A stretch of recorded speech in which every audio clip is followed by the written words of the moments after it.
What do we do, Charlie? Smile. Charlie Chaplin est l'un des visages les plus emblématiques de l'histoire du cinéma. Acteur, réalisateur, compositeur, il a façonné un langage universel fait de silence et d'émotion. Mais derrière le masque du clown, la vie personnelle de Chaplin révèle une trajectoire bien plus complexe, marquée par des relations conflictuelles et des choix profondément controversés. Il aurait déclaré à propos des femmes « J'ai couché avec près de 2000 actrices dans ma vie. Si j'aime les jeunes filles, c'est parce que je peux être leur première expérience. » Cette révélation, sans doute nourrie par le mythe, s'enracine pourtant dans une vie intime très troublante. Pour certains, Chaplin est parfois moins perçu comme un absolu génie artistique que comme un homme autoritaire, attiré par les très jeunes femmes et surtout un grand manipulateur psychologique. D'autres pourtant affirment que ce sont les femmes qui auraient profité de la notoriété déjà immense de Charlie Chaplin. Charlie Chaplin, qui affirmait avoir partagé le lit de près de 2000 femmes, était certes de petite taille, mais possédait un visage séduisant, une fortune colossale et un immense pouvoir. Il débute comme acteur à 24 ans et connaît un succès fulgurant. Très vite, il devient aussi réalisateur, contrôlant jusqu'au casting, ce qui fit de lui l'idole absolue de nombreuses actrices en devenir. Après une vie de célibataire flamboyante, Charlie surprend tout le monde en épousant soudainement Mildred, une adolescente de seulement 16 ans. Mildred rêvait de devenir actrice sans avoir encore percé. Elle rencontre Charlie lors d'une soirée mondaine. Elle connaît parfaitement sa réputation de grand séducteur, mais portée par son ambition, elle le séduit et Charlie ne résiste pas. Quelques mois plus tard, elle lui annonce une grossesse. Chaplin accepte le mariage pour éviter un scandale. Mais la grossesse n'est pas réelle. Mildred parle d'une erreur. Chaplin, lui, est convaincu d'avoir été manipulé. À partir de cet instant, Charlie commence à l'ignorer ouvertement. Il méprise sa femme, persuadé qu'elle l'a épousé uniquement pour son argent. Il ne lui accorde que le strict minimum pour vivre. Chaque dépense doit être expliquée, chaque achat validé. Il surveille même sa garde-robe, vérifie ses vêtements et lui interdit de posséder plus de 3 robes à la fois. En public, Mildred n'a pas le droit de regarder d'autres hommes. Chaplin exige qu'elle baisse les yeux, convaincue qu'elle doit se conformer entièrement à son rôle d'épouse. Ironie du sort, c'est précisément ce mariage qui va propulser Mildred sous les projecteurs d'Hollywood. Louis Mayer, cofondateur de la MGM, comprend immédiatement le potentiel médiatique d'une Madame Chaplin et se dépêche de lui proposer un contrat. Pour Charlie, déjà obsédé par l'idée d'être utilisé, c'est la goutte de trop. Quelque temps plus tard, il croise Mayer par hasard dans un hôtel. La discussion dégénère. Chaplin l'insulte, l'accusant de tirer profit de son nom. Mayer réplique sans détour, le traitant de pervers. Fou de rage, Charlie lui décoche un coup de poing. Ce qu'il ignore encore, c'est que Mayer n'est pas qu'un magnat du cinéma. Ancien ouvrier au physique solide, il esquive sans effort, riposte aussitôt et envoie Chaplin au sol.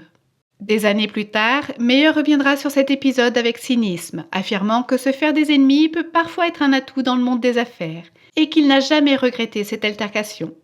Pendant ce temps, le mariage de Charlie et Mildred s'enfonce inexorablement. La méfiance, le mépris et l'humiliation s'installent. À bout, Mildred commence à consigner chaque détail de leur vie commune, puis finit par demander le divorce, évoquant des violences psychologiques. La séparation est inévitable. Charlie cède à Mildred la maison qu'ils partageaient et lui verse une compensation de plusieurs dizaines de milliers de dollars. La seconde épouse de Charlie Chaplin s'appelait Lita Grey. Il la rencontre alors qu'elle n'a que 12 ans. À cette époque, Chaplin est plongé dans le casting de The Kid. Il remarque Lita, puis quelques années plus tard, lui offre un rôle dans La Ruée vers l'or. Et peu à peu, une relation s'installe. Lita a alors 15 ans, Charlie, lui, 35. Mais pour Lita, cette relation est source d'angoisse. Elle redoute d'être utilisée puis abandonnée. Chaque fois qu'elle exprime ses peurs, Chaplin la rassure. Il lui promet une chose, si elle tombe enceinte, il l'épousera sans hésiter. Mais lorsque cette grossesse survint réellement, tout change. Les sentiments de Chaplin se sont déjà refroidis.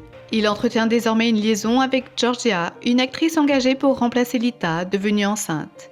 Charlie pousse Lita à avorter. Face à son refus, il essaye alors d'acheter son silence avec de l'argent. Mais la mère de Lita finit par se présenter chez Chaplin, armée d'un revolver. Elle exige qu'il prenne ses responsabilités, le menaçant de le dénoncer s'il refuse le mariage. Lita étant mineure au moment des faits, Chaplin risque une peine de prison. Face à ce choix, Charlie tranche et épouse discrètement Lita au Mexique. Cette union n'a jamais été désirée et Chaplin ne cherche même pas à le cacher. Il menace régulièrement Lita, lui promettant de lui rendre la vie insupportable. Lita donne naissance à Sidney, le premier fils de Charlie Chaplin. Mais là encore, Chaplin reste distant. Il est convaincu que Lita agit par intérêt, comme sa première épouse. Et même son propre enfant ne parvint pas à briser cette froideur. Après 3 années de mariage, Lita finit par demander le divorce. Lors de la procédure, près de 50 pages de documents judiciaires sont rendus publics et ses témoignages sont accablants. Elle décrit des demandes sexuelles répétées, humiliantes. Lorsqu'elle refusait, Chaplin entrait dans des colères violentes. Il lui reprochait de ne pas se soumettre, affirmant que toutes les actrices qu'il avait connues acceptaient ses pratiques. Et puisqu'elle était sa femme, elle devait faire de même. Le divorce devint historique. Sur la base de ces témoignages détaillés, le tribunal tranche et Lita obtient plus de 800 000 $, le plus gros règlement de divorce à l'époque aux États-Unis. Mais Lita investit cette somme dans l'ouverture d'une boîte de nuit et fait faillite. L'argent est rapidement dilapidé. Par la suite, Lita se marie encore 3 fois et entretient plusieurs relations. Et avec le temps, son regard sur Chaplin évolua. Elle confiera plus tard avoir compris combien il était instable, profondément marqué par la misère et par une enfance brisée. On peut alors se demander si Charlie Chaplin n'a pas fait du rire un refuge, un moyen de transformer son chaos intérieur en comédie. Peut-être pour se sauver lui-même avant de faire rire le monde. Car derrière l'icône universelle du cinéma muet se cache une enfance plus dure que celle de presque tous les hommes de son époque. La mère de Charlie Chaplin n'était pas destinée à la misère. À l'origine, Anna rêvait de devenir actrice. Elle chantait, jouait sur scène et gagnait modestement sa vie dans de petits théâtres londoniens. Puis un soir, sa trajectoire bascula. Dans le public se trouve un homme, il s'appelle Sidney. Il se présenta comme un aristocrate fortuné, sur le point de partir exploiter des mines d'or en Afrique du Sud, et promit à Anna une vie confortable, loin de la pauvreté et des coulisses poussiéreuses. À cette époque, Anna partageait déjà sa vie avec Charles Chaplin, un acteur humble mais sincèrement amoureux. Ils travaillaient ensemble, jouaient sur scène, se comprenaient profondément. Mais Anna aspirait à autre chose, à la sécurité et à l'aisance. Elle quitta Charles et suivit Sidney.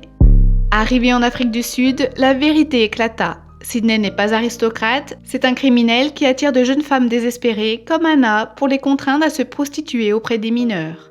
Piégée sans issue, Anna dut vendre son corps. Elle tomba enceinte et donna naissance au fils de Sidney.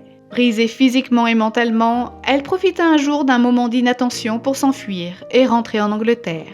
Elle erra épuisée jusqu'à revenir vers Charles, l'homme qu'elle avait abandonné.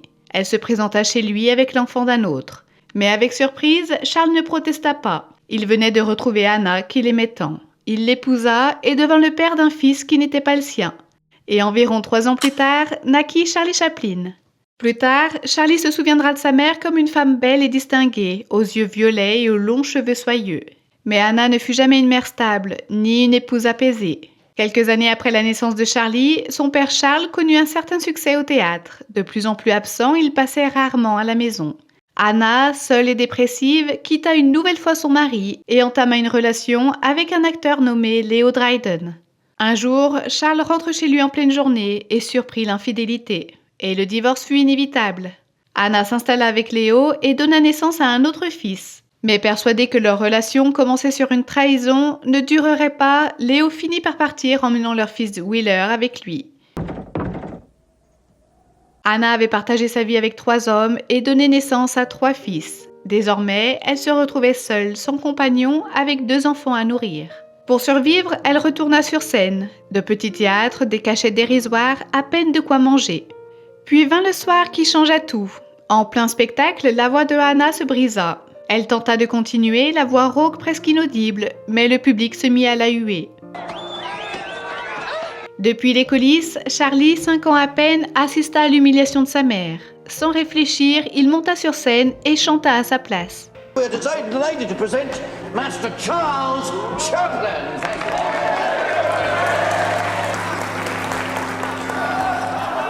Eddie? La salle éclata en applaudissements. L'enfant conquit le public, termina la représentation et quitta la scène sous une ovation. C'était la première apparition de celui qui deviendrait une légende mondiale du cinéma. Mais derrière les applaudissements, la tragédie continuait. L'état mental de Anna se dégrada rapidement, migraine violente, hallucinations et confusion. Incapable de travailler et incapable de s'occuper de ses enfants, elle prit une décision déchirante. Elle envoya Charlie et son frère aîné Sidney dans un orphelinat. Charlie Chaplin n'avait alors que 7 ans. Lorsque Charlie et Sidney sont envoyés à l'orphelinat, les autorités contactent leur père, Charles. Profondément meurtri par son ex-femme, il accepte de payer une pension pour Charlie, mais refuse catégoriquement toute aide pour Sidney, qui n'est pas son fils biologique. Quelque temps plus tard, Anna finit par retrouver ses enfants, mais elle est déjà épuisée, fragile et glisse peu à peu vers une foi religieuse quasi obsessionnelle. Chaque soir, elle rejoue devant eux des scènes de la Bible comme sur une scène de théâtre. Ces violents maux de tête ne sont pourtant pas anodins. Plus tard, les historiens dirent que la mère de Charlie Chaplin souffrait en fait de syphilis. Pourtant, à l'époque, elle fut internée en hôpital psychiatrique. Charles, lui, vit alors avec une femme nommée Louise. Alcoolique, brisé, il est incapable d'assumer son rôle de père. Par défaut, Louise prend le contrôle du foyer. Rongée par la jalousie envers Anna et la peur de perdre Charles, elle se montre particulièrement dure avec Charlie. À sa sortie de l'hôpital, Anna récupère de nouveau ses fils. Peu de temps après, en 1901, le père de Charlie meurt d'une cirrhose au foie. Il n'avait que 37 ans. Élevé par des parents instables et impulsifs, dans un foyer marqué par le chaos, Charlie Chaplin ne reçut jamais l'amour nécessaire à un développement affectif équilibré. Cette faille le laissa émotionnellement figé, prisonnier d'une sensibilité presque enfantine. Ce traumatisme devint l'une des raisons profondes de son incapacité à construire des relations amoureuses saines. Après 2 mariages et 2 divorces avec des actrices, Charlie Chaplin allait pourtant rencontrer une femme différente, sa 3e épouse. Elle s'appelait Paulette Goddard. Elle était jeune, mais contrairement aux autres, farouchement indépendante. Lorsqu'elle croisa Charlie pour la première fois, elle était déjà divorcée d'un premier mariage malheureux. Paulette avait épousé un millionnaire, Edgar James. Le divorce lui laissa une confortable pension qu'elle utilisa pour poursuivre son rêve, devenir actrice. Elle s'installa alors à Hollywood. Leur rencontre eut lieu lors d'une soirée sur un yacht. Charlie tomba amoureux au premier regard. Et fidèle à un schéma qu'il connaissait bien, il la choisit pour son film Les temps modernes, avant d'entamer avec elle une relation tenue secrète. Paulette ne voyait pas Charlie comme une icône intouchable, elle le traitait en égal. Pour la première fois, Charlie eut le sentiment de ne pas être poussé vers le mariage, mais de le désirer réellement. Il s'investit alors pleinement, à la fois comme compagnon et comme mentor. Ancien mannequin, Paulette manquait d'assurance dans son jeu. Charlie lui donna lui-même des cours de théâtre en tête-à-tête. Sur le tournage, il alla jusqu'à lui jeter soudainement de l'eau au visage pour provoquer une émotion sincère. Il capta cet instant à la caméra. Les larmes que l'on voit à l'écran étaient réelles. Les temps modernes devint un triomphe mondial et Paulette accéda brusquement au rang de star. Mais à mesure que sa carrière décollait, la distance s'installa. Charlie s'enfermait dans l'écriture de son prochain film, tandis que Paulette tournait sans relâche ailleurs. Ils se retrouvèrent plus tard dans Le Dictateur, mais l'élan des débuts avait disparu. Hannah, can you hear me? Sans drame ni scandale, ils choisirent un divorce discret. Des années plus tard, Paulette résuma leur rupture ainsi.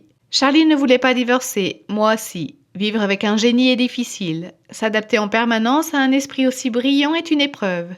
Malgré la séparation, ils continuèrent à se respecter profondément. En 1972, lorsque Charlie reçut un Oscar d'honneur à l'âge de 83 ans, Paulette assista à la soirée donnée en son honneur et le félicita avec une émotion sincère. Time is Charlie Chaplin's dearest and eternal friend.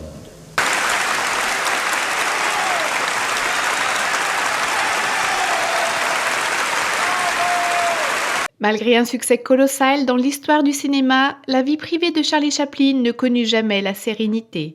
Après 3 mariages brisés, il entra dans la quarantaine, marqué par les échecs et les scandales. Avant de rencontrer sa dernière épouse, Oona O'Neill, il traversait l'une des périodes les plus sombres de sa vie. Il se retrouva au cœur d'un procès retentissant, intenté par une jeune actrice qui réclamait la reconnaissance de paternité. En 1943, Joan Barry, alors âgée de 23 ans, donna naissance à une fille, Carol Ann, et affirma que Charlie Chaplin en était le père. Charlie admit leur relation, mais nia formellement toute paternité. Très vite, le procès dépassa la simple question biologique. Il se transforma en un véritable procès de sa vie privée. L'avocat de Joan Barry le décrivit comme un chien lubrique, ravivant ses liaisons passées avec de jeunes filles et retournant la presse contre lui. Même le majordome et le jardinier furent appelés à témoigner. Peu à peu, le tribunal devint une scène de déballage public, exposant son intimité au grand jour. Les tests sanguins démontrèrent pourtant que Charlie n'était pas le père. mais le jury, déjà convaincu de sa culpabilité morale, le déclara responsable et l'obligea à verser une pension alimentaire. L'opinion publique se détourna alors massivement de lui, le réduisant à l'image d'un prédateur exploitant les jeunes femmes. Et c'est là que survint l'ironie du destin. À peine une semaine après ce verdict, Charlie Chaplin épousa une jeune actrice de 18 ans, Oona O'Neill. Oona était la fille du dramaturge américain Eugene O'Neill et de l'écrivaine britannique Agnes Boulton. Elle grandit dans une famille d'artistes, mais marquée par l'absence. Son père quitta le foyer alors qu'elle n'avait que 2 ans, et elle ne le revit jamais. Les détracteurs du couple y virent une relation déséquilibrée, affirmant qu'Oona projetait sur Charlie un manque affectif profond. Avant Chaplin, Oona étudiait dans une école privée à Manhattan. Elle fréquenta les cercles mondains anglo-américains et fut liée à Salinger et Orson Welles.